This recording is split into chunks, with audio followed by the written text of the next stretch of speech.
কিরে হামজালা, ঈদের মধ্যে কি কি কিনলি? আমার তো পাঞ্জাবি আছে বানানি। পাঞ্জাবি বানাইছ? লয়েছে দেই। আরে এটা পুরান পাঞ্জাবি, নষ্ট হয়ে গেছে গা, ময়লা হয়ে গেছে গা, আবার দিয়ে ইন্দে সিরাও গেছে গা। সিরা আলি পাঞ্জাবি দা কইছিলাম এই পাঞ্জাবি দিয়ে ঈদ করবো। আরে বেটা, এই পাঞ্জাবি তো আগের তে সিরা, কয় বছর ঈদ করবে এই পাঞ্জাবি দিয়া? যা।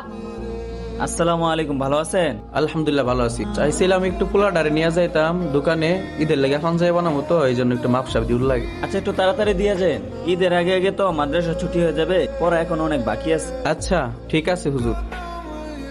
হুজুর এই চিঠিটা আমাদের বাড়িতে পাঠাবেন? আচ্ছা ঠিক আছে, আমি পাঠাই দিল। আচ্ছা। শামসুল মিয়া, ও শামসুল মিয়া।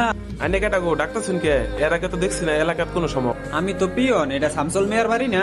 হ্যাঁ, এটা তো শামসুল মিয়ার বাড়ি। হের পোলা তো একটা চিঠি পাঠাইছিল। হ্যাঁ তো মরে গেছে অনেক আগে। ও হের কি কেউ নাই? হ্যাঁ তো শুধু ভাই আমি, আর তো কেউ নাই। হের যেহেতু কেউ নাই, আপনি যেহেতু পোলার চাষা, তাইলে চিঠিটা আপনি রেখে দিন। না না, আমি এটা নিবার